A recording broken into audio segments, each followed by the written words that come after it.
Hey guys, this goes along with the story that is on page 29 in your booklets. And but they're going to talk about how you spend time, but I think how you spend money, the same principle applies here. Story about a university professor who wanted to make a point about how we make the most of our time.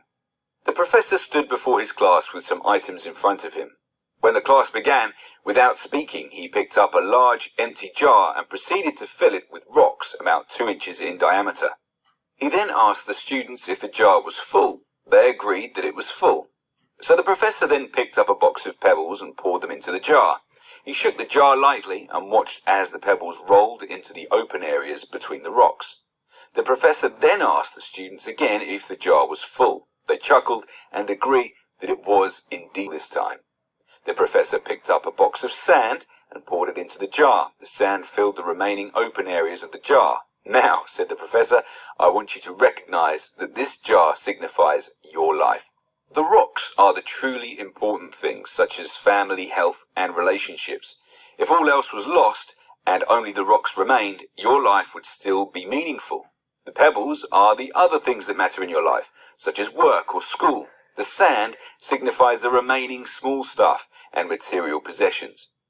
If you were to put sand into the jar first, there is no room for the rocks or the pebbles.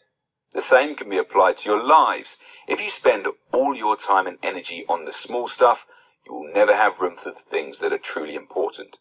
Pay attention to the things in life that are critical to your happiness and well-being. Take time to look after your health, play with your children, go for a run, write a letter to your grandmother. There will always be time to go to work, clean the house, or watch TV. Take care of the rocks first. The things that really matter, set your priorities. The rest is just pebbles and sand. So the same could be said about how we spend our money. That we need to be sure that we are spending our money on the important things first. And so that was why, that's kind of the same story that they're telling on page 29 in our books. So we're going to talk about cash flows and trying to make sure that we have a positive cash flow. And they refer to spending leaks. And what can we do to help us to stick to a spending plan? And how can we be prepared for those whoops, those unexpected money events? And so we're going to learn some of those things to apply strategies to control spending. So if you have a spending plan and then you'd want to think like, is the plan working? So to know if it's working, we would want to compare our actual income with the anticipated income. And remember, we wouldn't want to overestimate. And so hopefully that's going to be close. And then comparing actual spending with planned spending. And that's part of why I'm having you do a spending log for a month. So your plan, you're going to have something actual to base it off of. And then making adjustments, which might include increasing your income, decreasing your expenses, or some combination of the two. Now, to increase your income, we could think of that as having a bigger bucket, more space, a bigger bucket, so to speak. We can't have more time, but we might be able to have more money, have a bigger income. So keep in mind that some of these ideas may be geared more for high school students, but if you don't really have time for a second job, maybe there's a craft that you're good at that you could make crafts. Maybe you have neighbors who need help with just some on the side things here and there. Teach others or be a tutor or teach them some other skill. Maybe you can sew or you're a mechanic. Be a tech troubleshooter, so a lot of people needing technology help these days. So if you're really good with computers, working for your parents, or possibly starting some sort of internet business. those are some ideas of how to generate some income in addition to your traditional job type things. Plugging those money leaks. So some money leaks are what we call slow and steady. You know, it's only $1 when I stop and get that Ricker Pop, but if I stop and get it every day, and sometimes 2 times a day, it starts to add up, right? So those like routines, and as you guys looked at some of your spending habits, I saw some of those kind of habits. Maybe it's fast food or Starbucks. Laziness penalties. One of the newest laziness penalty that I read about is DoorDash. Like, I could go out and get it, but I just don't want to. I just don't want to leave my house. And so getting DoorDash or delivery and then paying a tip and all those extras. And I guess fast food is a sort of laziness penalty. Not taking back, like, if you had a movie rental, maybe you did Redbox, or I don't know for sure how some of those things work, but in the old days, it would have been, you know, like the movie rental. Or library, and there's fees. Things that you just really don't need. Maybe you have a magazine subscription, but now you're not using it anymore.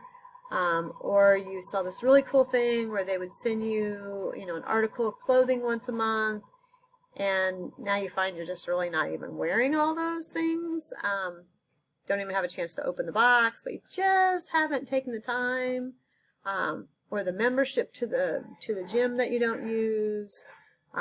Or that you have Netflix and Hulu and you say like, wow, do I really even use these things? And then there are things that are, we could call carelessness fines, like a speeding ticket, or this is the 5th pair of sunglasses I've lost and I keep having to replace them. Pity purchases. This is like when you're having a pity party for yourself. Like, I couldn't do such and such. Like, you're shopping to make yourself feel better. And then, of course, impulse buys. So those things that we see, and we're falling right into those retailers' traps. So those, you may have different assortment of those kind of buys. If your child asks you for a toy every time you go to Meijer. So you want to think, who's in control? Are you controlling your cash flow? Or is your cash flow controlling your options and what you can do? So we want to face the reality of where we are in this situation, accept responsibility for our actions, and then try to show some restraint, because that's what a lot of it has to do with. Getting in control of our money has to do with exercising some restraint. Being willing to have delayed gratification, not that I have to have everything right now. That shows restraint. So there are different ways out there, and we'll talk about budgeting more later, but to track your money. Envelope system, like where you physically would put money in different envelopes for different things, like this is my bills, this is my money I'm saving for a specific thing, this is my emergency fund money, so that you don't go over on the different things, not just like, well, I still have money left, but no, I said I was only spending this much on groceries this time. Tallying up weekly receipts to keep track of things. Most of you may not even use a checking account register anymore. I'm still old school, so I do. A spreadsheet or using your online banking app.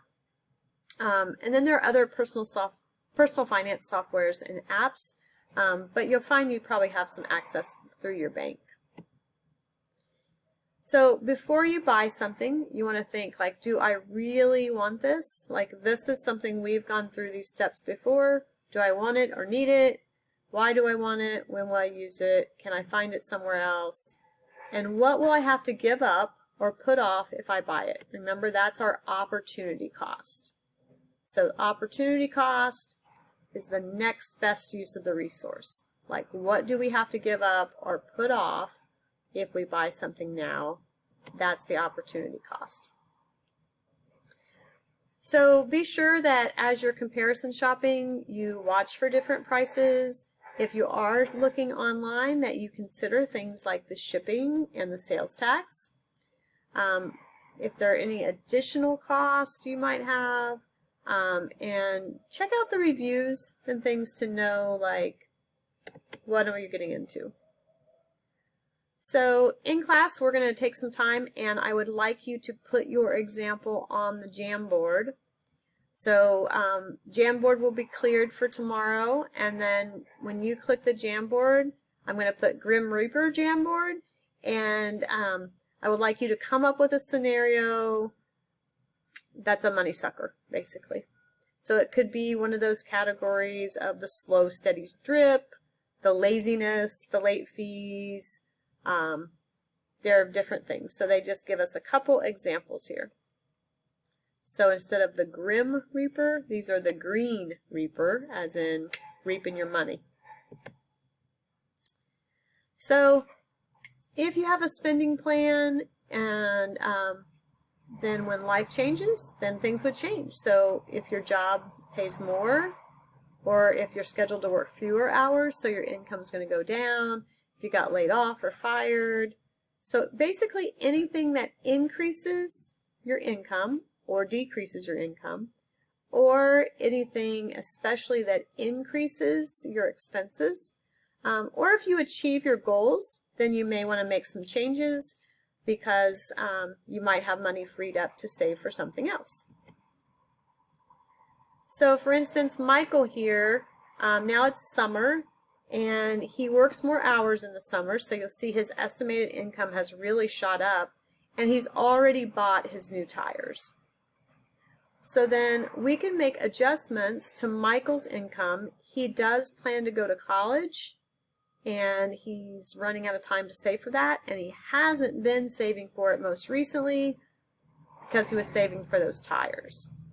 So definitely Michael, we're going to want Michael to be socking away some money for that college savings.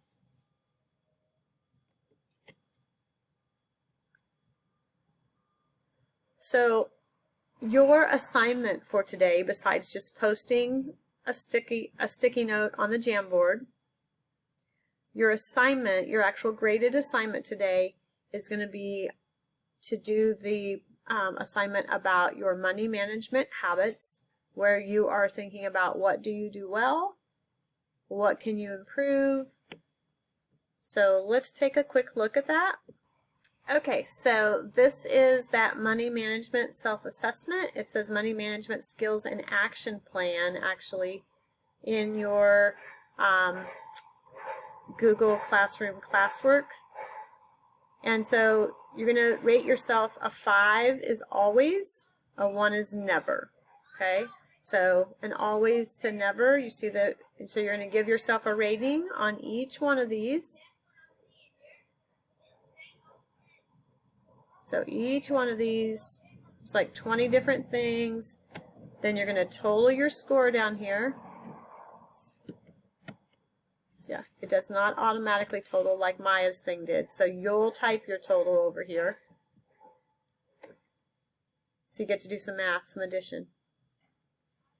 And then please don't forget that's not the only thing here in there. So now you're going to go to the next page, and you want to be sure that you answer this. You're going to put a word here. I do a stupendous job of managing my money. Okay. Insert your own adjective, and then an explanation of why you think that would describe it. Then these can just be bullet points: what you do well, what I need to improve, and what strategies would help me. Now those strategies could be things like telling other people about your goals. So that's something I don't think we've really talked about, but it's good. This last page is just going to help you to know what I am going to be grading it on. Notice I am going to look back and think if these things support your SMART goals. All right, thanks guys. Have a great day.